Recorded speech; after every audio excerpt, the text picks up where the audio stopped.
We can't afford to be innocent. Stand up and face the enemy. It's a do or die situation. We will be invincible, said legendary singer Pat Benatar. Hello. Hello, welcome to Industry Outlaws United. I'm the host, Brandon E. Brooks. Alongside me tonight is backing me up is my Manic Monday on Monday nights, CJ Robles. Thank you for backing me up tonight, CJ. Hey, I got you, bro. I'm filling in for Joe. So, what's up? How you doing? Absolutely. So yeah, shout out to the man with the India Escape plan, Joe Ridgely. He's not feeling well tonight, so get better, buddy. Get some rest. Feel better for next week. We miss you, buddy.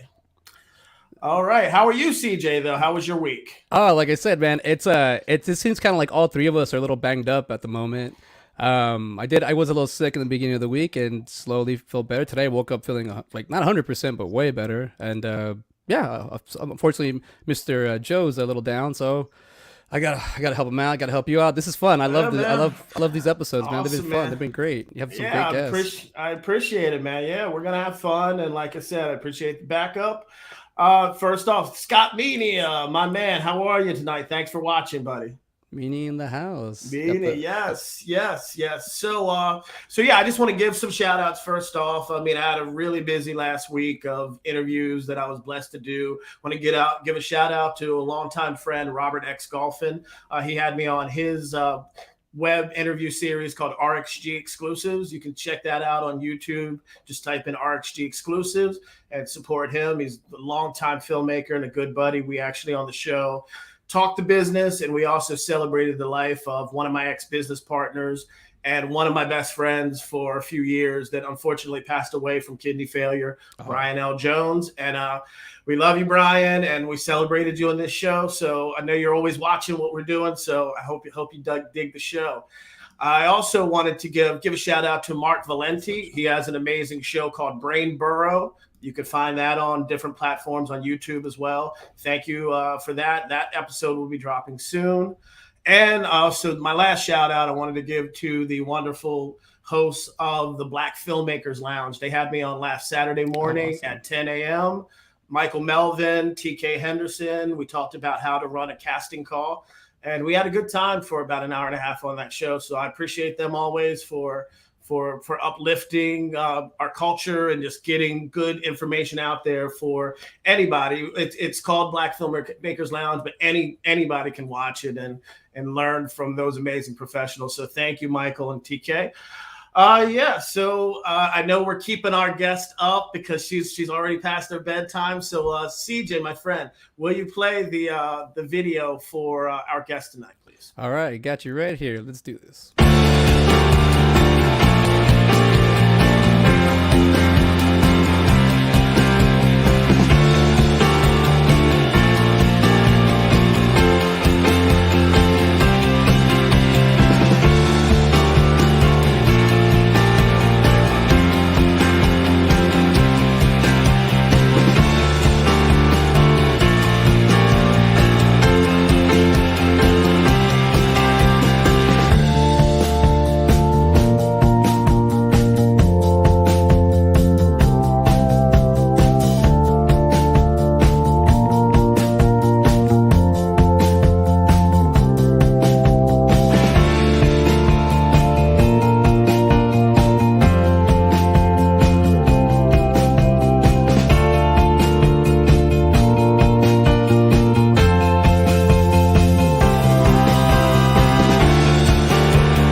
Awesome. Awesome. Yes. Okay. So welcome to IOU. Without further ado, the mistress of suspense, Lou Simone. It's Hello. like my life flashed in front of my eyes. Told you. There you go. How are you tonight, Lou? Good, How are you? good. Good. Thanks for staying up. I appreciate it. Yeah. I want to start off because you're an outlaw for just this reason alone, not to mention all the other accolades. The name Lou, like when you like, I know there's a little bit of a story behind it, but you like why you use this name in a ridiculously male dominated industry, because I just envision like some stuck up suits like sitting at a desk in an executive suite or business and reading on the ledger for the scheduling of the day. Lou Simon is coming in for an interview. Oh, okay, well, okay, and then you walking in the door for the financing meeting or whatever, and them being blown away by it. So tell us why you decided to use the Lou Simone as your stage name. Well, Lou is like my nickname forever. Since like right after college,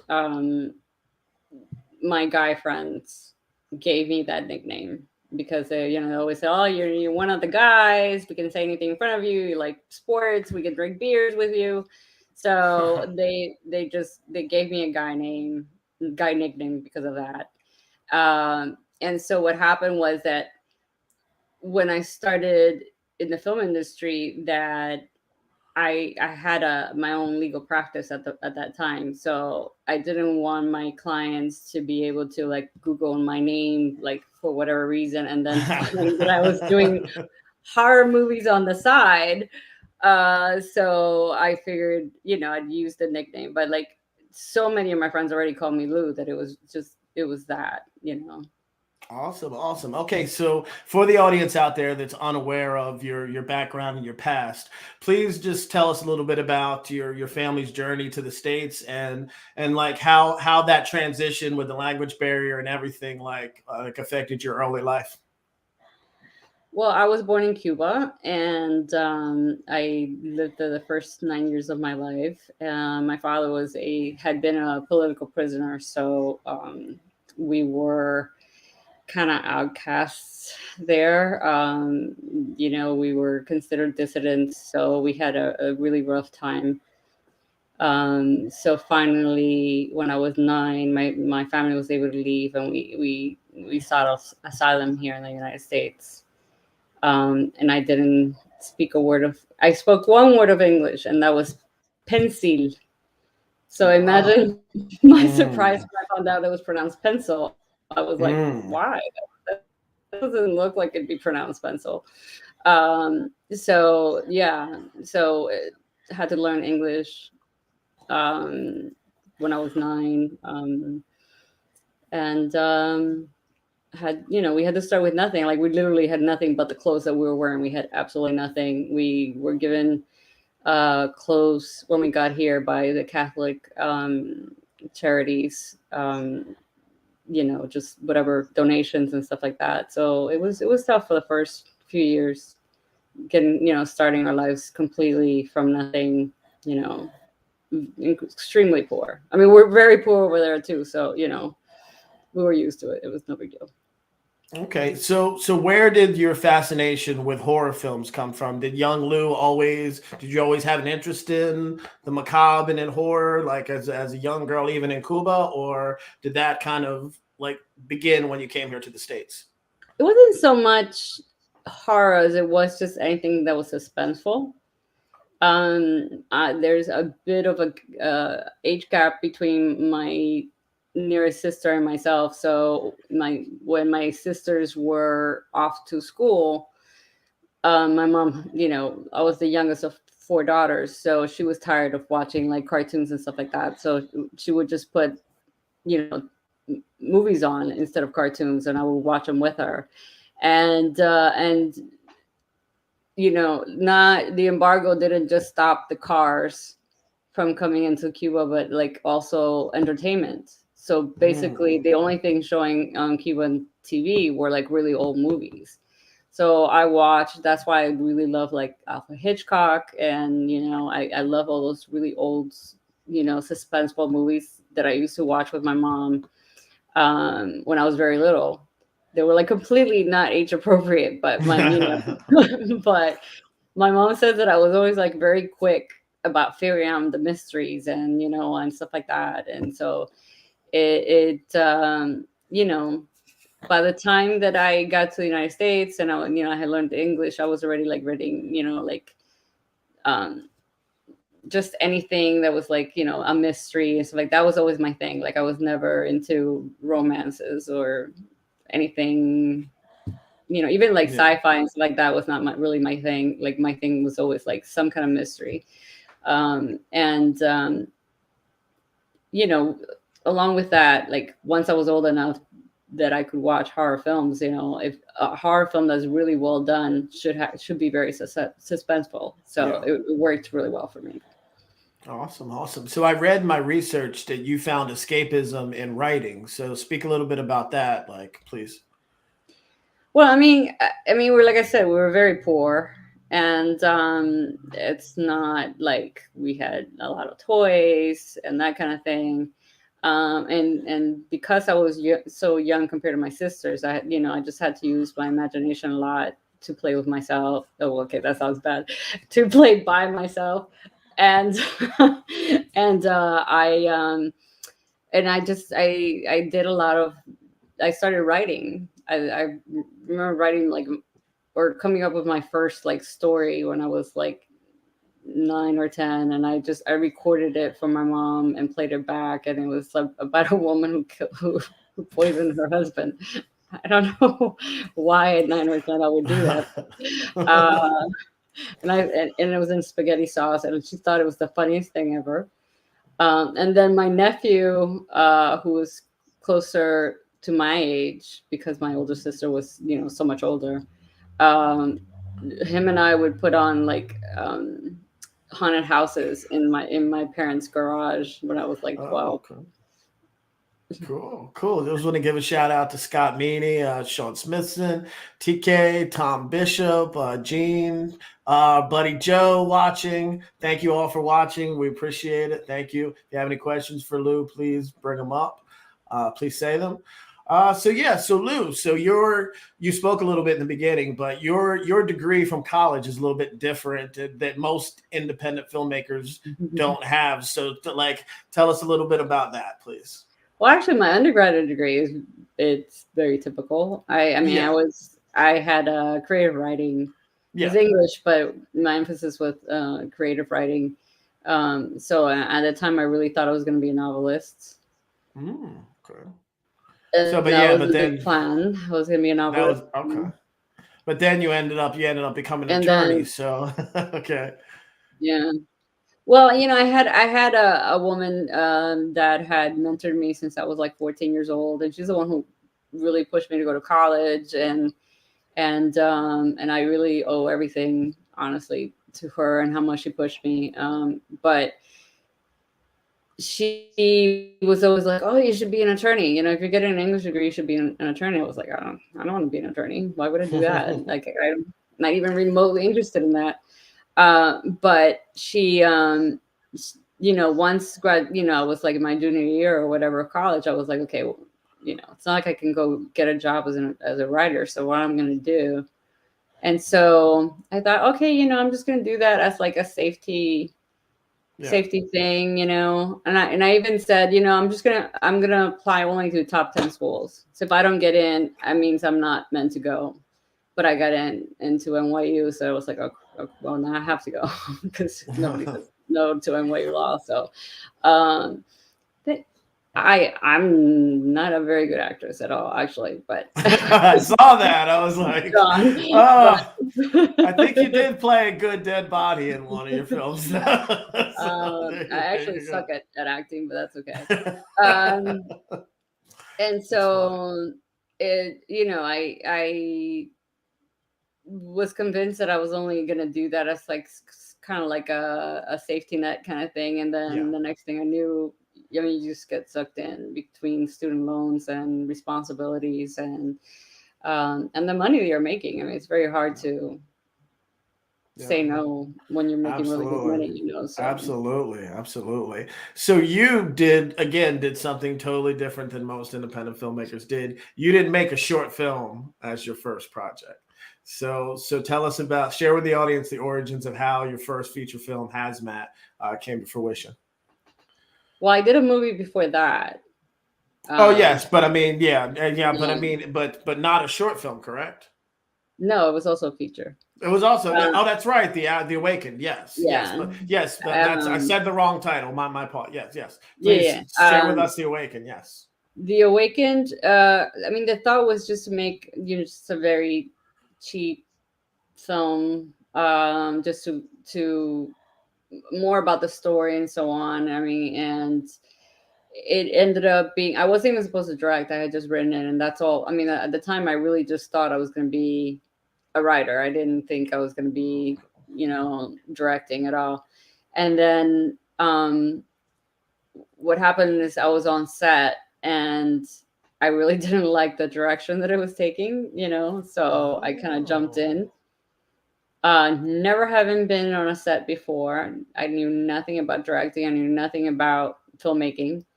I had been writing screenplays for like 3 years at that point, or maybe a couple years. And then I kind of just jumped in to save what was happening. And then before I knew it, like I was kind of like took over a little bit.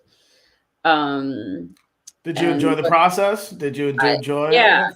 That's what happened. Like I kind of got bitten by the bug at that point. I was like, I think I might want to try this again. Okay, that's good. So that moves us into Hazmat. Like, so this was even more of an ambitious, like, and that's what's been great about your career. You continually step up, which we all should do, and level up for each project. So tell us a little bit about Hazmat and like leveling up even more in the horror genre and doing a little more craziness on screen. Well, Hazmat to this day is probably the most successful film I've actually made. It did really well. It just came out at a perfect time, where when it was a lot easier to make movies and make money off of films. DVDs were still an option. We got picked up by Redbox, so we sold 35,000 DVDs just from that. Then we were on Hulu for a while, so I mean it was just so much easier to sell movies back then. It's completely different now. No. But yeah, like that I wrote, directed, produced all by myself. It was exhausting. All about that. But because I've had producing partners after that one, but that one I was all me, so it was a lot of work. But it's right here. Wait, which that way? Yeah, that way. Absolutely.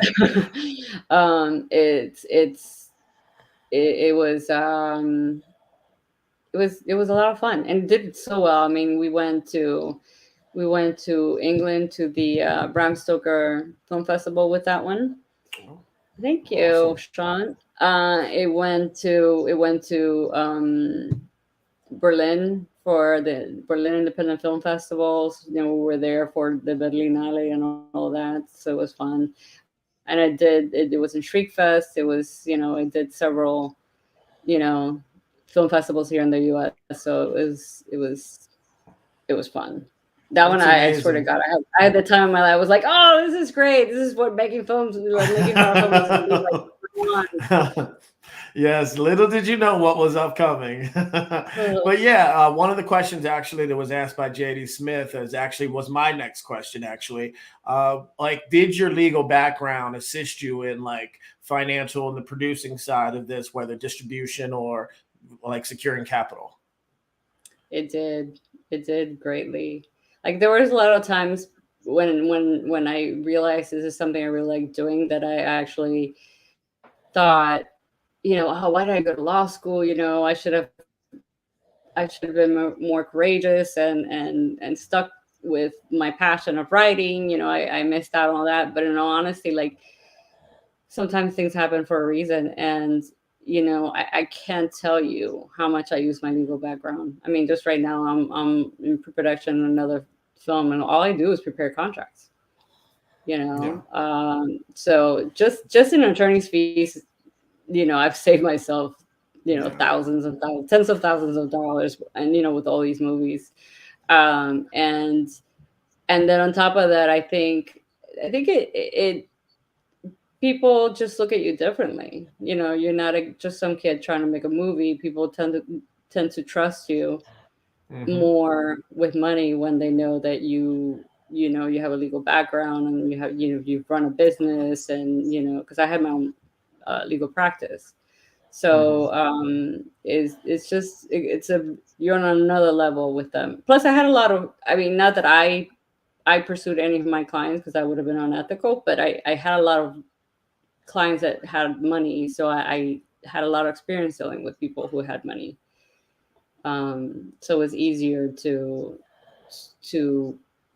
make that kind of connections to get investors. Yeah, awesome. So tell us where the ideal of your next feature, Agoraphobia, where that came from. Oh God, Agoraphobia. I love the Agoraphobia. Agoraphobia came, actually I was driving back from the Florida Keys, and I was seeing all the really, really pretty houses, and thought, man, these really lucky people who get to live like this all the time.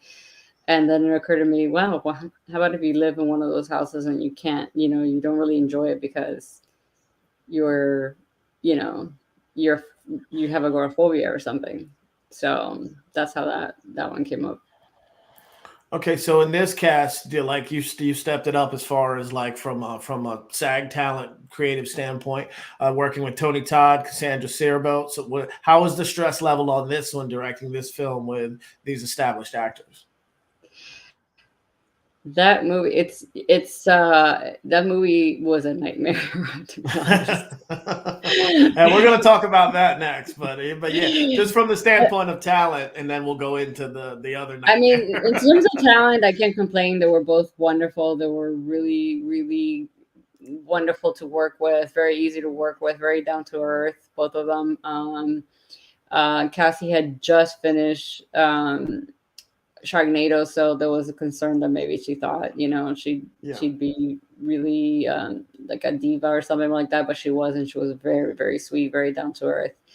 And Tony is a sweetheart. So them was not the problem. We had a ton of problems with the crew in that film. Oh, okay.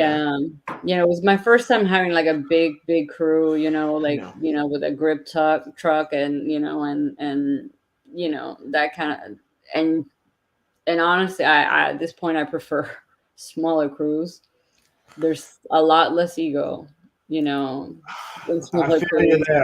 feel you there. I do as well. Yeah. There was a lot of no, I don't do that, and even though it wasn't like I had to or anything, but there was a lot of attitude, a lot of issues. It was a freaking nightmare. And then we were filming, and then the homeowner was still there, and he was a bit difficult sometimes about us being in his house.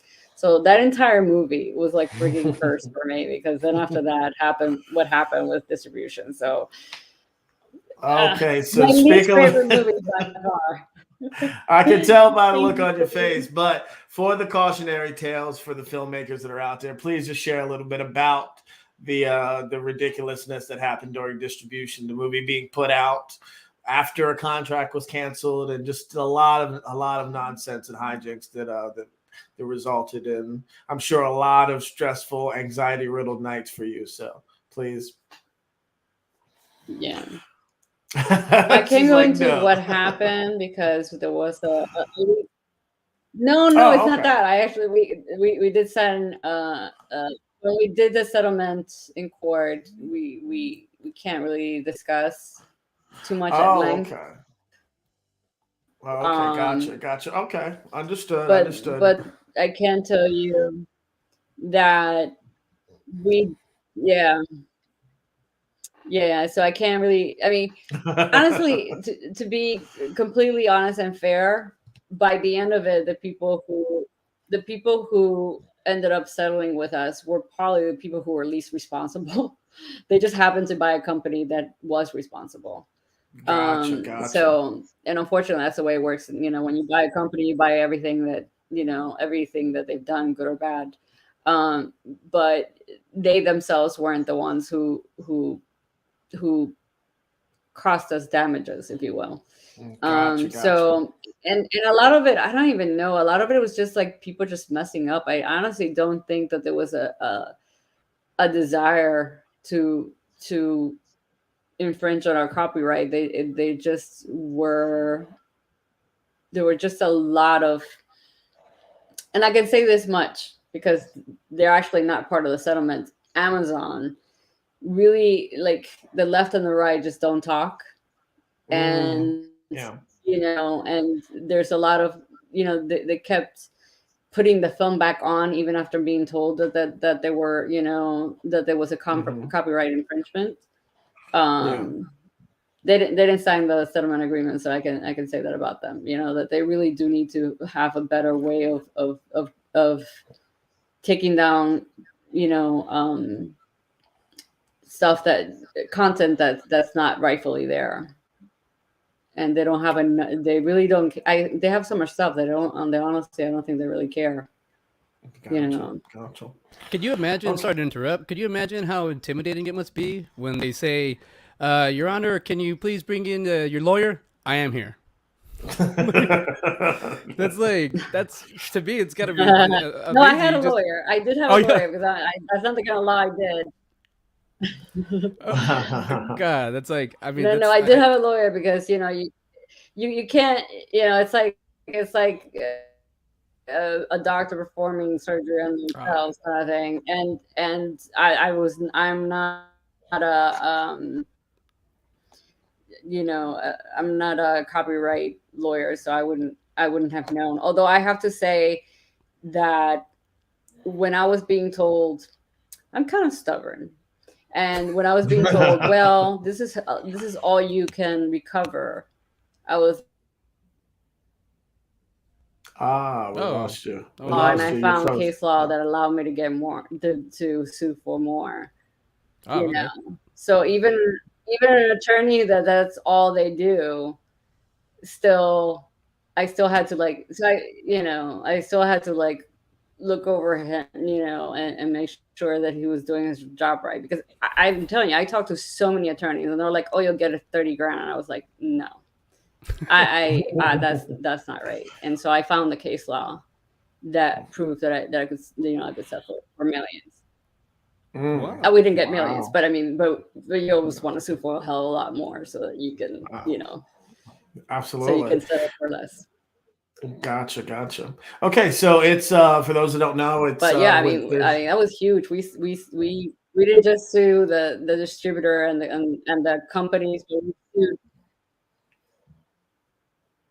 I lost you there, Lou. Can you hear me? Do you want me to finish? Can you hear me, Lou? I lost you there. We sued Google, we sued Amazon, and Microsoft. So I mean. Oh wow, some giants there. Okay, so it's women in horror. Yeah. You hear me? Yes, I do. This is an important question for our audience. Do you, as a woman, do you feel like that you've had more of an uphill battle in this business than your male counterparts?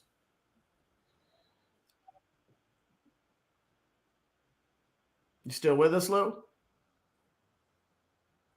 Can you hear us, Lou? Okay, I don't think so. I mean, can you hear me? Yeah, I can now. Yes.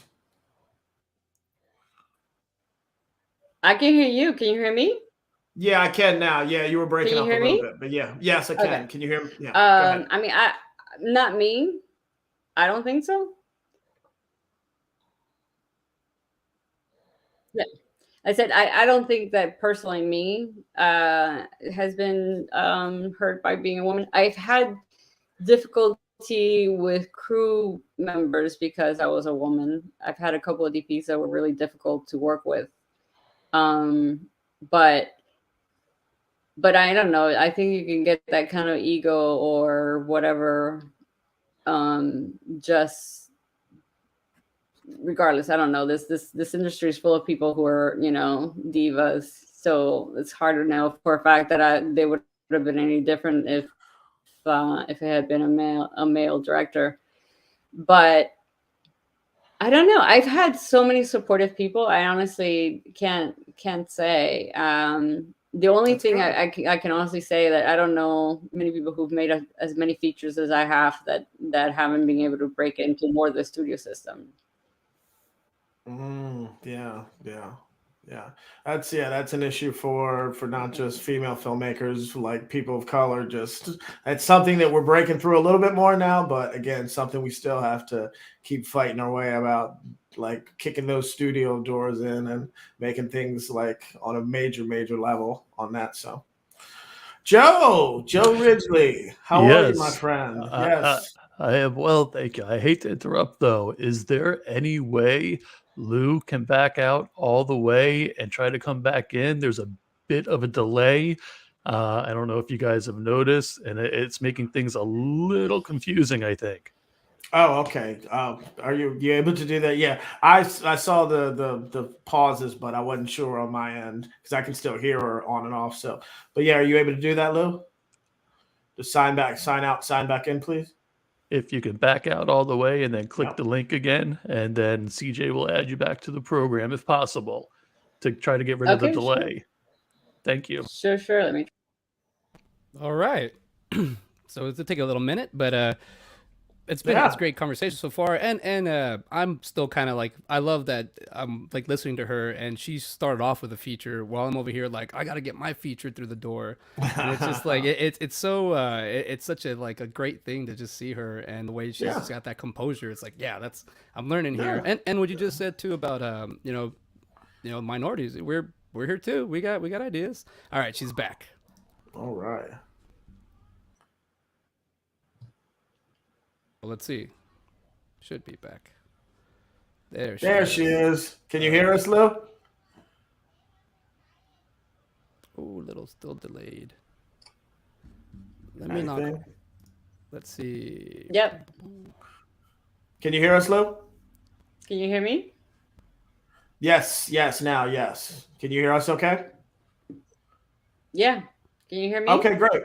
Yes. Okay, great. Yeah, I so, couldn't hear CJ. So I don't know.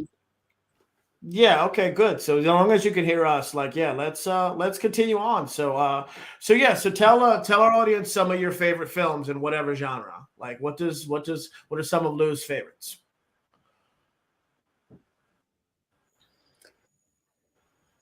Well, my favorite film is Silence of the Lambs. Great film. But then I also like Gone with the Wind. So awesome. Both awesome films. Gone with the Wind, and so I don't know. I honestly I love all kinds of films. I love baseball films for some reason. I love like The Natural and and Field of Dreams and all those. I don't know. I just love film. Period. No, those are good answers. Those are good films you named. So give us a little bit about the origins of All Girls Weekend. Why this film as your next feature? There we go. Some girls just want to have blood. There we go. Why do it as a feature? Well, I just mean where the ideal and just why this one is your next feature. So. What was your question? I'm sorry. Oh, yes. I was just asking, why All Girls Weekend as your follow-up to Agoraphobia? The story that you wrote, is it just something that you wanted to do in that kind of secluded destination out in the woods? And I know it was a crazy story I read about the locations changing. So just a little bit about this film that's done really well and it's still out there to be watched by all of us.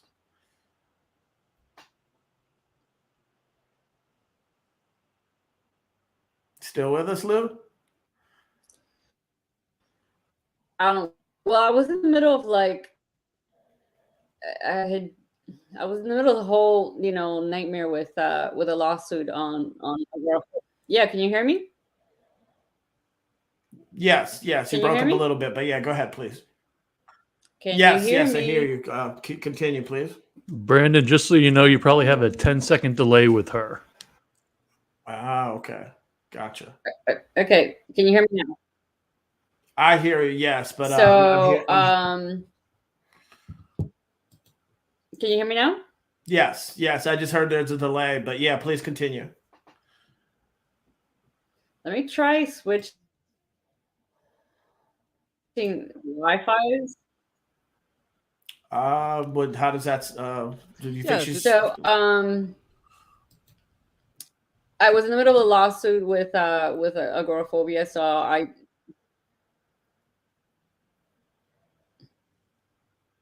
tried.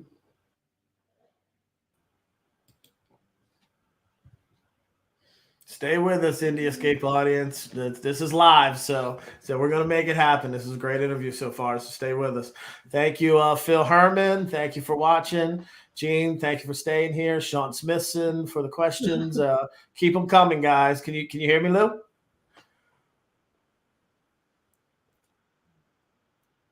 You may have frozen. Let's see. Does she need to come back out and go back in one more time? Maybe we can try that. Yeah, let's try that with. She said she was changing Wi-Fi, so right. It does appear to be an internet issue. Okay. So let's see what we can. Can you hear me, Lou? Yeah, is this better? Actually, I do see you better, and I actually hear you. Yeah, Okay. awesome. I just switched to another internet. My sister has like 4 internet things in her house, so. Okay. All Sorry right, about we that. appreciate it.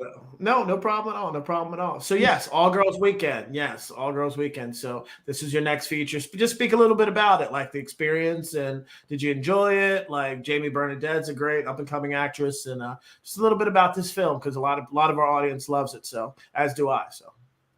Yeah, I mean, it was really just supposed to be something fun, because I was in the middle of the other lawsuit, and I just didn't really want to deal with, I didn't want to get anything too complicated, and so it seemed like 5 women, and I was living in Atlanta, so there's plenty of woods there, and I'm really big into hiking and the outdoors and so on. So I was like, okay, this is gonna be easy peasy.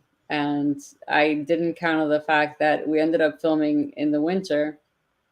And that poster probably should get an award for the most misleading poster ever. Because they're definitely not dressed like that because it was winter and it was snowing. And no, I didn't have any choice on that poster. In fact, I fought it, but what can I say? Not my choice. I've lost those battles too. Yeah. Yeah, and it was actually, we were trying to do it as late in February, so it'd be a little warmer, closer to spring, and it actually was the coldest time in Atlanta that year for that winter, and it actually snowed quite a bit. Wow. Oh, wow. Which it doesn't snow very often in Atlanta, and yet, of course, that week that we're filming, it snowed like 4 days in a row. Murphy's Law. Oh. And the interesting part, we kind of used it because we were filming the end parts first, so we just made it look like like it was part of the story. Yeah. Unfortunately, then when we were shooting the earlier scenes and it started snowing again, it meant that we had to like clear out all the snow in the background, so you wouldn't. Okay. Continuity. Awesome. We got a question from JD Smith. In Lou's opinion, for a writer who has limited connections but has a polished feature script and a pitched lookbook for a feature, what are your avenues, options for someone to go about raising capital? Wow, I mean, there's always trying to raise the money from friends and stuff like that. I think initially, to be honest, unless you have really good contacts, you kind of have to go with friends and family, because not many people are willing to give anybody a chance. And you you know, unless you do crowdfunding and something like that. And now you can do equity Yeah. crowdfunding where people actually own part of the movie. You're not giving them a gift, but rather they own the movie with you. Um, but it's hard, because if you don't have a track record, how can you guarantee to anybody that you can do the job? Um, so I mean, my initial movie was friends and family. So Yeah. um, It's good advice because again, that you're right. Once you put money down for yourself and you create something that is solid that people can see and they can look and maybe believe in your creativity as a filmmaker, then that may open up some doors. But like many people starting out, that is the best way to, whether it's a short or a sizzle reel or something that can show your creativity. That is the best way, through friends or family or from your own equity if you're blessed enough to have enough to make something. So I mean, that's great advice from Lou, because again, that's where we all start usually. Is most of us start, like, we don't jump right to the studio system or making films on like a $100,000 films or whatever right out the gate. So it doesn't work that way. What if your friends and family remember all the money you already owe them? That's a whole nother show there, JT. That's a whole nother thing right there. Like, and again, there's also with one of my first ones, like sometimes it was going out to the community that you've grown up in, like whether it's used car dealership people or pizza place, or it's a lot of people that we know over the years, that even your local dentist or your doctor that know you and that like you, and then some of them want to see you win. So if they can write off some money and help you out, some people will, and that's how I did some of my earlier stuff. So again, it's difficult, especially in this day and age where so many people are making films and becoming filmmakers or writers or whatever. It's a little difficult, but that's good advice you gave there. So yes. Sorry, Brendan, interrupt. I No, do have a please. question for Lou. Let's say you have your script and you have your movie ready to go, but you don't have the finances, or you didn't get the money you needed. Do you still make your movie, or do you wait to get that budget you want? Well, look, like right now, I'm making a film where we lost some of the funding, and I'm still going through with it, and still, and I just what I did was I went back to the script and I just simplified it as much as I could to make it work with the budget I had. I mean, that's, I mean, if you watch my movies, I tend to write like pretty simple storylines, in terms of like the number of characters and the locations and that kind of thing, because you're working with limited budgets. So the best way, I mean, I watch sometimes indie films that, my God, they're so ambitious, and that's what dooms them. Because if you're trying to do a lot of special effects, if you're trying to you know if you're trying to do 20 locations, stuff like that, something's going to give, it's going to suffer. So it's the one thing you have control over is the script, and you can just simplify it. Like I just cut 3 characters from my script. I was like, okay, how can I still tell the story with with the budget that I have? Okay, cut characters, and just simplify some scenes, and then got rid of some other scenes that were fun, but not absolutely necessary to tell a story. All right. Well, Thank you. good advice. It's good advice. That's why we've seen through the history of cinema some of the big independent filmmakers that have blown up, like Kevin Smith. It's in a quickie mart. It's what he had access to, and I mean, it made him who he is today. So Lou, segueing into that about money and like all the craziness of this business, if you had unlimited capital to make one dream project, what would it be? Dream come true. So any project whatsoever. Any project, any genre, anything. It doesn't matter if it's $500 million, whatever.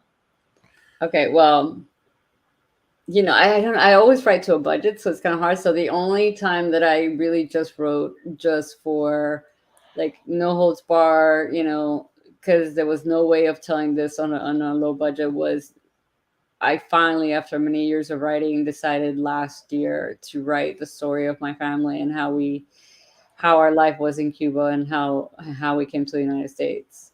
Just because there's not a lot about Cuba, period, but the few movies that are about Cuba, and it's always around the time of the revolution in 1959, and like, well, it's The Godfather, actually it's Godfather 2, or something like that. It's always like at the time when when the government fell, and and that kind of thing, or the years leading up to that. While there's not a lot that has been done or filmed about what life was like there after the communist government took over, and so I really wanted to tell that story.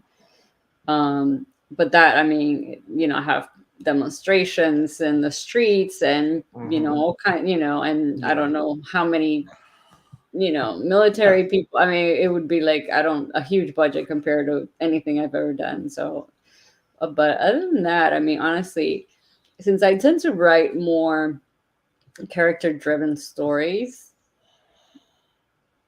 the only difference that it would make on the stories that I would tell would be the talent that I would get to attach. Not so much that I would write different kind of stories, because that's still I like what I write. Yeah. I write stories about people in these situations, but I don't think that would change. It would just probably just change, like, who would play these people instead. Gotcha. Respect. I respect that answer. Yes, definitely. And I'd love to see that story about Cuba and your family's struggle and coming here. And yeah, I think you're right. There isn't many films that depict that. So that's a great answer. All right, game time. We're going to play One Sentence or Silence. I don't know if you've seen the episodes prior to this, Lou, but I'm going to say a name of someone you've worked with. You give a sentence about them, good or bad. And if you stay silent, that means they suck. So, okay. Yes, I would never stay silent then. Oh, well, we'll see. All right, your first name, Jamie Bernadette. Oh, the biggest sweetheart. She's gonna be huge. I really, really think she's gonna be huge one day. I mean, she's gonna be a household name, and she totally deserves it because she's a really good person. Awesome. Izzy Herbert. Oh my God, Izzy. I was not expecting her.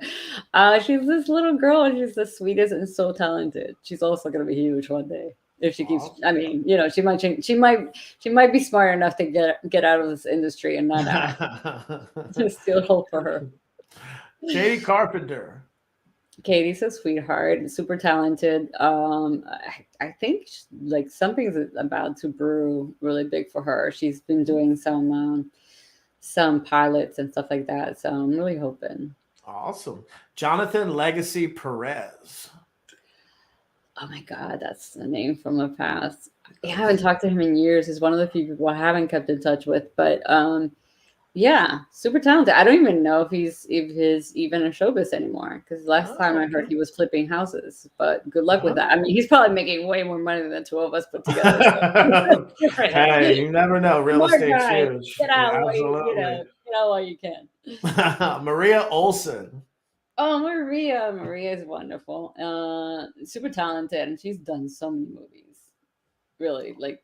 Nothing. She's fine. I don't even need to say anything about her. She's always doing movies. William Swikert. Oh, I'm gonna call him Bill. So he's a great DP, awesome to work with. First time, honestly, that I had been on a set that I didn't feel like I was fighting with my DP, because he was just really, really supportive, and it was like, hey, it's your vision, whatever you want, as opposed to me having to defend my vision. So that was a very nice experience for me. Awesome. I picked the wrong one that you would have stayed silent on. Todd Bruno. Oh my God, we've done so many movies together at this point, and he's a good friend too. Yeah, he's one of my South Florida go-to actors. Incredibly talented. Awesome. And finally, the great Tony Todd. Oh, such a sweetheart, and incredibly like just supportive. You know, he was incredibly supportive of me even afterwards. And his, his agent wrote me this really long email saying how, what a great experience he'd had on set, and all kinds of really nice things. Awesome, awesome. See, I knew that you weren't gonna throw anybody under the bus, but good answers, good answers. Well, you picked good names. No dirt tonight. Yes, so, yeah. I've only gotten one person so far with and my first episode. So yeah. So thanks for playing that. So anybody who saw the opening video that I put together for Lou saw a few pictures of which many hit the cutting room floor of her all over the world. So is there any place on this planet that you have not been? Because there was probably about 15 photos from other countries that I didn't even get the chance to put in the video because it would have been 10 minutes. So tell us about your travels and some of the amazing places you've been, because some of those photos were breathtaking of some of the places that you've been. I have only one thing that I love more than filmmaking, and that's traveling. And I just love it. I mean, that's like if I had to choose, I'd pick travel. That's how much I love it. Oh, wow. I haven't been in a lot of places, but I'm making my way. Planning my trip actually for this year already. So, where was the most amazing place that you've been, if you had to pick? New Zealand, probably. Okay, New Zealand was pretty amazing, and I would totally live there if I could. Awesome, or Cambodia. Cambodia was. I would say Cambodia was the most amazing, but I would live in New Zealand. Yeah, Cambodia doesn't seem like a destination that you would say. Oh my God. It's gorgeous. Gorgeous. Oh, it is gorgeous. Absolutely. You were also in Thailand, correct, too, right? I think I saw some just amazing photos. If you get a chance, Google Lou travel and you'll see her with elephants and just amazing photos and everything. So why never acting, Lou? Why? You've done some little spot starts and little things, but did you ever consider that as something that you would do? It's funny because the very first day I met you, you said, "So you must be an actress," and I laughed. Yeah, you laughed exactly. Yeah, yeah. I think in Atlanta. Yes. No, I hate doing this. I mean, I hate being in front of the camera. I don't know how anybody does it. Like, how do you not pick yourself apart and be like, why did I make that face? And and it is because I don't watch these shows back. I don't watch very much of any interview I do. I just do it, and people are like, "Oh, did you watch it?" And I'm like, "No." Just again, artists are the most difficult on each other. Like, I mean, even someone like Johnny Depp is notorious for saying he's only seen a couple of his earlier performances. He's never watched anything since. I think it was Gilbert Grape. So and he's brilliant, and he doesn't watch his own work. So there's something to that's just in the artist's mind. But yeah, I do remember that. Like we met, I believe it was in Georgia through a mutual friend, Kat Phillips, and shout out to Kat, another amazing filmmaker out there. So Lou, talk about your current project that I know a little bit more than obviously the audience does. But tell us a little bit about that you're doing down in Orlando. I'm like so stressed out about it right now. I'm in production. Well, it's my producing partner. We had been working on another film, Adam Six. You showed a poster of it before, but and we were all set to start filming on that, and then COVID hit, and so that fell through. And in the middle of that, I was thinking, okay, what can I make in this new world that involves even more limited locations and people. And I had also for years, at least a good 2 or 3 years, have thought that I wanted to write something where the lead character was a person with some kind of disability. And I just happened to watch Rear Window, the 1954 Alfred Hitchcock movie, and I thought, well, that kind of fits both of those goals, because I thought this is something you can do safely, with COVID, and it's something that I can actually, really cast somebody who has paraplegia. So yeah, so it's kind of like a modern remake of that, like it modern technology versus the old guy looking out through his rear window at his neighbors. Now it's people on windows on a computer. And I really like the idea of the difference between back then and how probably taboo it was to have this guy spying on his neighbors and looking through their windows, to now modern day where people are like sharing all their private thoughts and everything that happens in their lives freely with not just their neighbors, but like millions of people on the internet, billions, if you think of how many people are on Facebook and Instagram worldwide and have access to that if they wanted, and here they are sharing their most intimate thoughts sometimes. I mean, I read posts sometimes and I'm like, wow, you would share that with so many people who don't know you. That's like the world we live in. How about keeping some things private? You don't need to share every thought. And so I thought that made kind of like an interesting, thing to explore under the idea of Rear Window and him looking out, but now it's a woman who kind of witnesses a murder online. And very much like the original movie, there's a question of like, is it true? Is it, is it just a hoax? Is it just a video somebody, that put it online or whatever? And so she's doing her best to try to solve the mystery. Awesome. It's an amazing script. It's going to be an amazing film, amazing talent. You at the helm.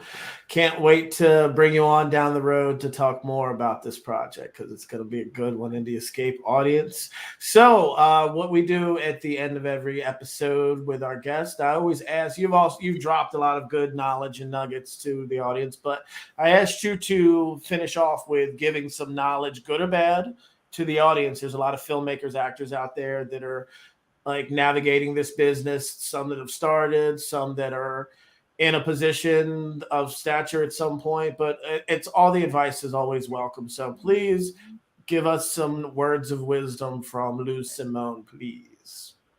Well, if you're just starting out, just get out. It's like being in an abusive relationship. It's what it is, like you should get out of it, and you keep saying that's it, I'm leaving it, and then before you know it, you're right back at it. So honestly, it's I don't know. It's like it becomes very addictive, for lack of a better word. It's true. Because I could have a very happy life traveling the world and working as an attorney if it wasn't, for the fact that I decided to start making movies. So I mean, I don't know. I'm not a big person to tell people this is it, and this is what you have to do. Like if it really gets to a point where like you're I don't know, sleeping on a floor and whatever, I think it's worth it? Probably not, to be honest. I mean, unless you're one of the lucky few that really makes it and becomes a millionaire off of it. I'm not a big proponent of like this is the end of a be all, and this is how you should measure your happiness. I enjoy it tremendously. It also causes me a hell of a lot of stress. I continue doing it because actually the more you do, the easier it becomes, which is kind of crazy. But I'm not going to be one to tell people like give up everything for it. It's still, anytime you do something where you have to stress about the money factor of it, it's not always, it's a lot of times it's not fun. So I'm not going to sugarcoat it for anybody. I'm just very lucky that I get to still practice law, so I still have a very decent, comfortable life, and I get to pursue my passion. But It's great I'm advice. It's great advice in the extremely escape lucky. audience. I'm not. That's not the rule. Yeah, So it's true. That's why we say real talk with it's straight up, because it's good advice. It's you got to have the passion, you got to have it in your blood, because again, we could probably all be doing something and be maybe even more well off financially doing those other things. And I've heard that plenty of times early in my career from family members and exes that why don't you do this? Why don't you do that or whatever? And it's again, a but you hard have life. yeah. It's a hard life. And I mean, I know some people who are in production who basically don't can't even have a relationship because how is anybody going to put up with you working for 12, 14 hours every day, Monday through Thursday? It's a hard life. So I mean, I'm not a big person to be like telling people, yeah, do it, it's the best, or like oh glory. No, it's hard work. It's a lot of things. And if you find something else that you're passionate about, do that. Yeah, it's hardcore advice, because you're right. It's like having those relationships, and I just got a job in LA and you live in New York and I'm going to be there for the next 2 months. Like it doesn't work for a lot of relationships for people. That's why you hear a lot of turnover between Hollywood couples, and there's just, again, even the crew people that I've worked with over the 25 years or so I've been in this. And again, it's a tough life, and that's good advice, that you have to want it. And there's a lot of people, I'm sure, Lou, that you've met in your career and worked with that probably aren't even in the business anymore because it was difficult. So I just think it's very glorified because everybody thinks it's Hollywood. Everybody thinks exactly. of movie stars and that lifestyle, and everybody's millionaires, whatever. But for every one of those people, there's thousands of people who don't have that life. That's true. So and what was I watching the other day that there was somebody that was huge back like in the 80s and 90s, and I'm like, you don't even hear this person anymore. Like, did they just give up, or it's a brutal industry. Yeah. So I mean, if there's something else you feel passionate about, do that.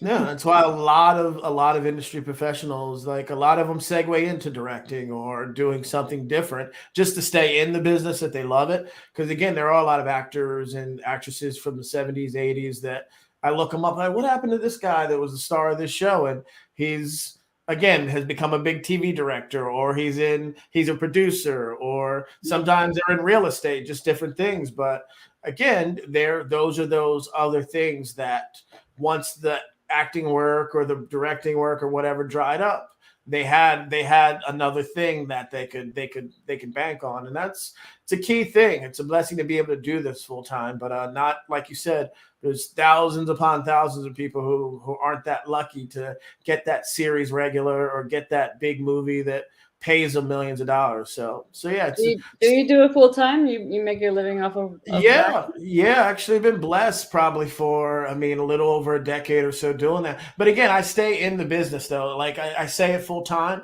but I also do so many different things, not just direct, produce. Also get paid to act. Screenwriting the last 5 years has been huge for me. Just doing a lot of paid assignments. So again, I stay in the business and the stuff that I love to do. But again, it is one of those things that was calculated 20 years ago plus when I got into this, that let me go on sets and learn how to be an AD, learn how to be a UPM, learn these other things, because I can always get hired to do those when I'm not doing the things that I really am as most passionate about. So I've been able to do it for probably the last 12, 13 years, just solely as this. But again, most of my career has still been when I'm not able to find funding, which is still a detriment to me, like many. I will AD or I will produce or do things. And like I said, I've been blessed with that way, that just opportunities are coming by reputation and word of mouth. So that's a blessing. But again, that doesn't happen for many. So I have a lot of actor friends that say, oh, I just want to act, or I just want to do this. And I'm like, you might want to learn how to grip, or you might want to learn how to do something else, because it always gives you options and you stay around the business you stay on sets. You get on different sets, and then all the time. I always tell people the first 4 movies that I worked on as a PA, I ended up in the movie with a decent part because someone flaked, an actor flaked and didn't show up and whatever. And they were looking around and saying, hey, you look like you could be a baseball player. And all of a sudden I'm in a baseball uniform, like striking out, like I'm the villain, like that was bullying another kid and in this short film. So again, put yourself around the opportunities. And even if you do just want to be an actor, but you're there to be a PA or you're there to help out, opportunities find you if you're diligent. So there you go. All right. Do my best Joe Ridgely impression. Lou, where can people find you on the socials? I'm Ms. MS Lou Simone in everything.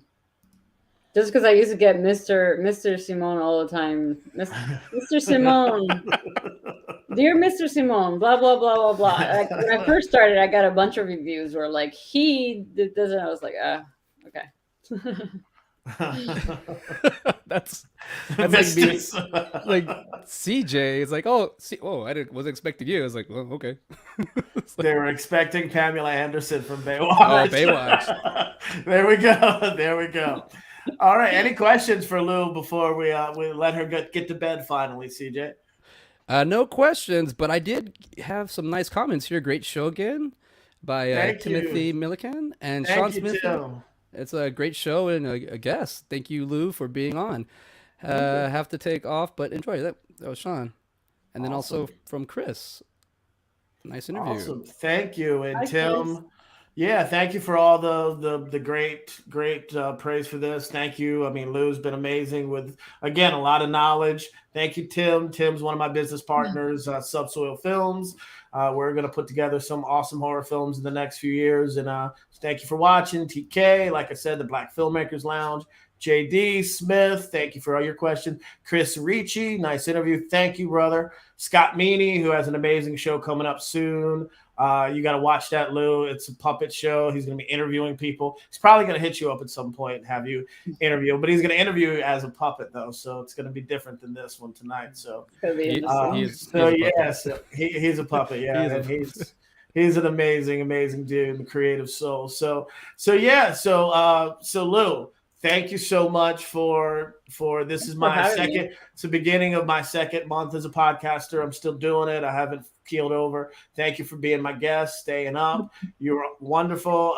Everybody go to her socials, support her. Her next film is going to be amazing. Just take it from me. I've read it. It's amazing. The sky's the limit for you, Lou. So thank you so much for coming on the Indie Escape. Thank you. You have a good night, please, and have a great weekend. Thank you. Thank you, and thanks for having me. Adios. You're very welcome. Bye, guys. Bye-bye now. So I got to say, Brandon, I get caught up. Remember, I'm producing right now, but I'm like, this is so much meat to both sides of y'all. Like, y'all have so much experience, and it's just like there. I'm just seething. Like, oh man, I have a million questions, but I'm here. And but I gotta say, that advice that she gave, that's straight honest, man. I love that. She says, if you're really not into it, don't get into it. And if you don't have that passion, but it reminds me of Wayne's World 2. When Chris Farley is up on the stage and falling, and then Mike Myers comes up and goes, "What are you doing here? What are you doing here?" That's my response. I got no place to go.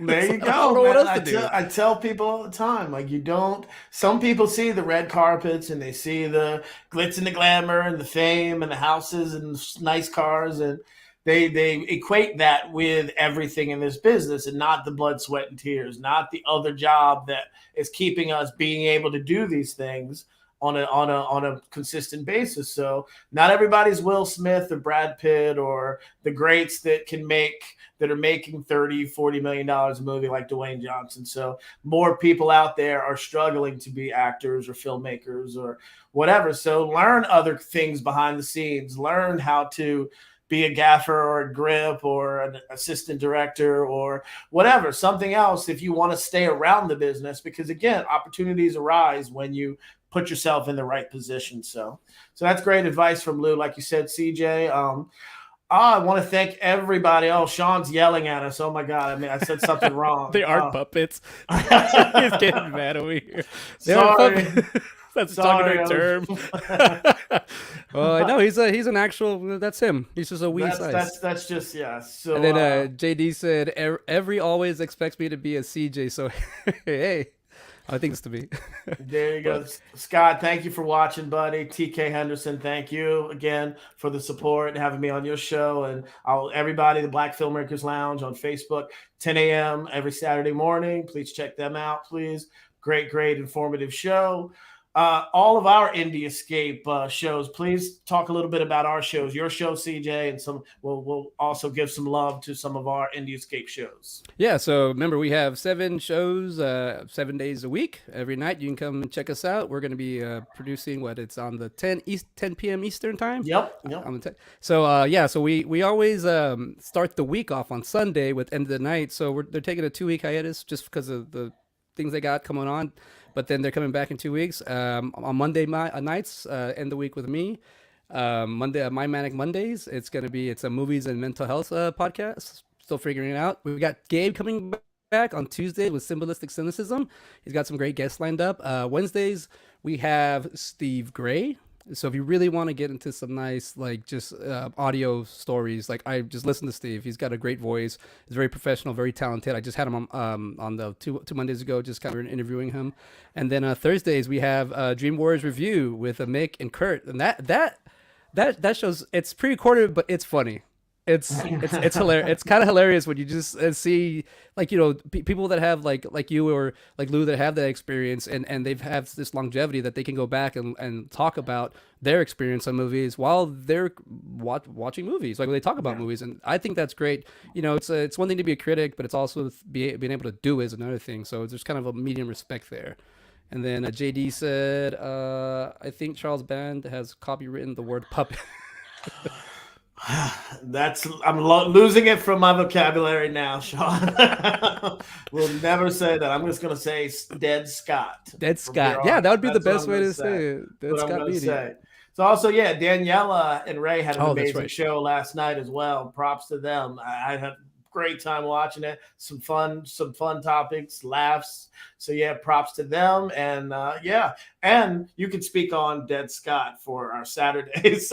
Yeah, Saturday. So unfortunately, I believe there's no episode tomorrow. No, because not tomorrow night. Not tomorrow, but the following Saturday, Afterlive. Check it out. It's going to be fun. But last night, the episode with Daniella, go back. If you go to the archives, go watch the episode last night with Daniella and her team that she was with, or the people she had on. It was great. We were there. We were hanging out. There was the word rooster was there a lot. So yes, absolutely. And Alaskan, yes.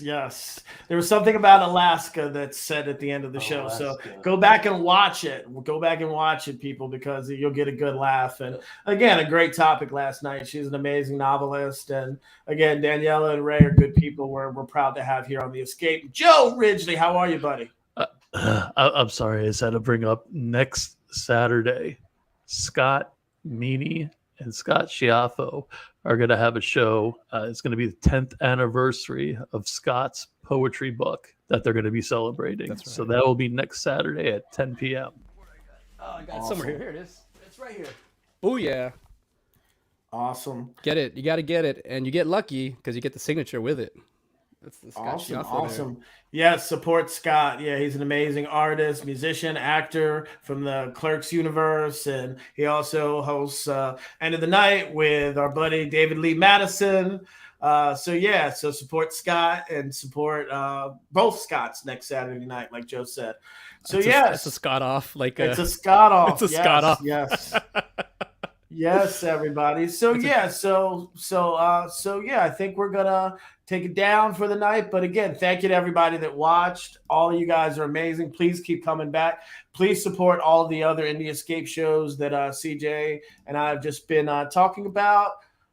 Scott Meaney, it may be something else next week. That was straight from Dead Scott himself, right there. That's news. And again, everybody, please continue to support IOU. Please continue to support My Manic Mondayz and all the other amazing shows on the Indie Escape. because we're just trying to grow this community. And like I said briefly last week, like anyone that wants to come on, please reach out to our producers. Joe, the man with the Indie Escape Plan.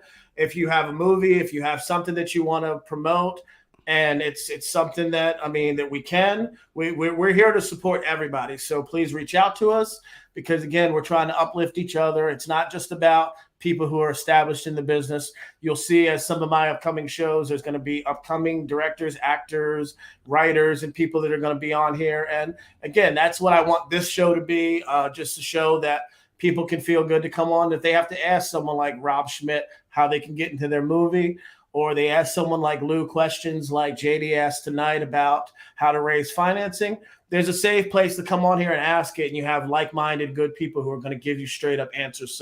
So again, we appreciate you guys for doing it. CJ, I appreciate you for backing me up tonight. Joe, I love you, brother. Thank you. Feel better.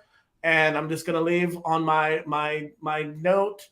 Believe in the power of yourself and the right others. Have a great weekend, everybody. Peace.